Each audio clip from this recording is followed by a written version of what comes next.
आपको एक ऐसा बोर्ड बनाना है जिसमें एक सॉकेट में हमेशा इन्वर्टर पावर रहे और एक सॉकेट में पावर हाउस की पावर रहे। इस बोर्ड को बनाने के लिए आप ले लीजिए 4-वे पीवीसी किंग बॉक्स। इस पे आप 2 सॉकेट लगा लीजिए और 2 ले लीजिए स्विच। कनेक्शन करने के लिए आप इसके बोर्ड को इस तरह से खोल लीजिए। खोल करके इसको आप ऐसे रख लीजिए और अब ले लीजिए आप वायर। वायर का एक सिरा आप लगा दीजिए स्विच के इस पॉइंट पे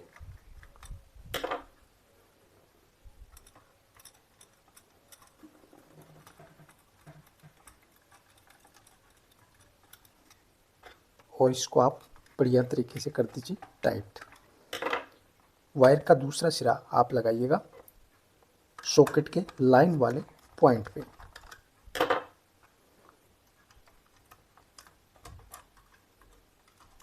यहाँ पर आप इसको लगा दीजिए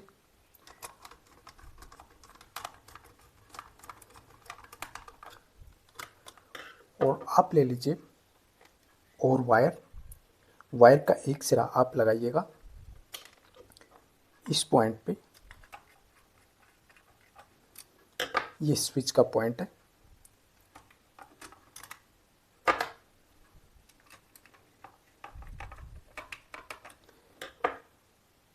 इस वायर के दूसरे सिरे को आप लगा दीजिए सॉकेट के लाइन पॉइंट पे। इस तरह से आप इसको लगा लीजिए।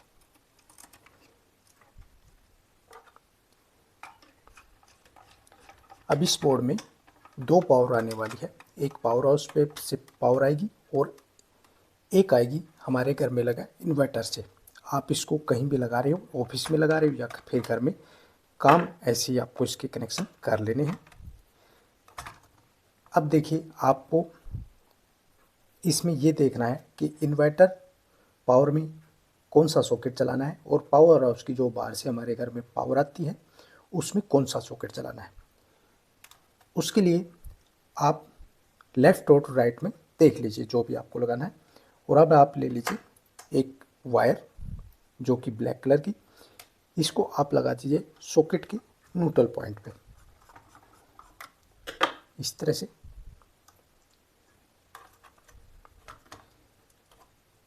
इस स्विच बोर्ड में एक सॉकेट में हरदम पावर रहेगी।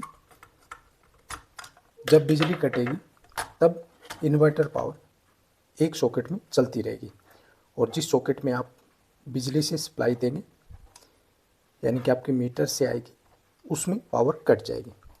अब वायर के दूसरे सिरे को आप लगा दीजिए सॉकेट के न्यूट्रल पॉइंट पे इस तरह से। न्यूट्रल दोनों सॉकेट में एक ही रहेगा। इन्वर्टर और बाहर से जो बिजली आती है उसका दोनों का इन्वर्टर एक, वो न्यूट्रल एक ही होता है। तो इस तरह से आप इसके कनेक्शन कर लीजिए। अब आप सप्लाई वाली वायर ले लीजिए जो आपके घर में पावर हाउस से आई है यानी कि मीटर से जो आई है वो ले लीजिए। ये सप्लाई वाली आ गई है। दोनों वायर को बॉक्स के अंदर इस तरह से डाल लीजिए।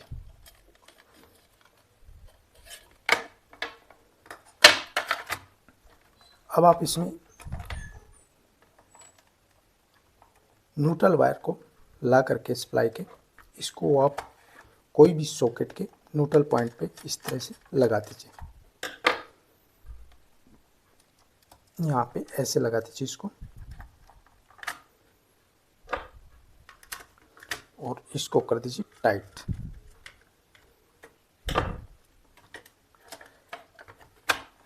अब इसमें आपको फेज के कनेक्शन करने हैं। फेज के कनेक्शन करने के लिए आप फेज वायर को जिस स्विच में आप लगा लीजिए जिसमें आपको जिस सॉकेट को पावर हाउस की पावर में ऑन रखना है। जैसे कि इसमें आपको करना है तब आप इस स्विच के इस पॉइंट पे फेज वाली वायर को इस तरह से लगा दीजिए।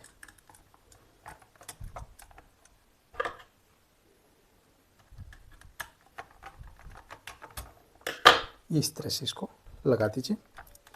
अब ये जो सॉकेट रहेगा, ये स्विच और सॉकेट, ये पावर हाउस की पावर में चालू रहेगा। जब तक पावर रहेगी तब तक इसमें पावर रहेगी और जैसी पावर कटेगी इसकी पावर कट जाएगी यानी कि पावर नहीं आएगी।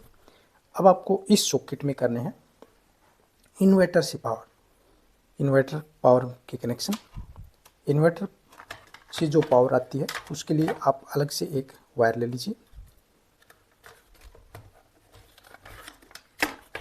इन्वर्टर पावर को का फेज आएगा उसको आप डायरेक्ट ले जा करके स्विच के इस पॉइंट पे लगा दीजिए।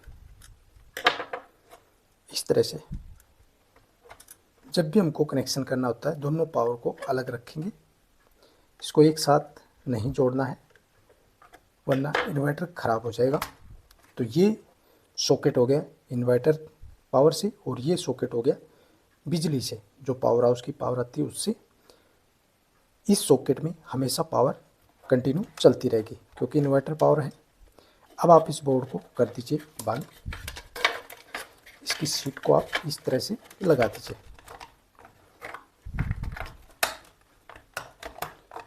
ये लेफ़्ट साइड का जो सॉकेट है वो हमारा इन्वर्टर का है और ये पावर हाउस पावर का है। अब देखिए सप्लाई को आप चालू कर लीजिए और सप्लाई इन्वर्टर और दोनों को जैसे चालू कीजिए आप। पहले इन्वर्टर पावर को हम चेक करेंगे। इन्वर्टर पावर इसमें आ चुकी है और इधर पावर हाउस की पावर भी इसमें चल रही है अभी। ये देखिए जैसे कि पावर हाउस की पावर अभी कट चुकी है, अब इसमें कोई पावर नहीं है और इसमें आप देखेंगे तो कंटिन्यू पावर है।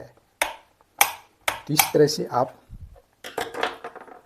दो सॉकेट में अलग अलग, एक सॉकेट में इन्वर्टर पावर और एक में पावर हाउस की पावर कनेक्ट कर सकते हैं, यानी कि दोनों पावर इसमें चलेगी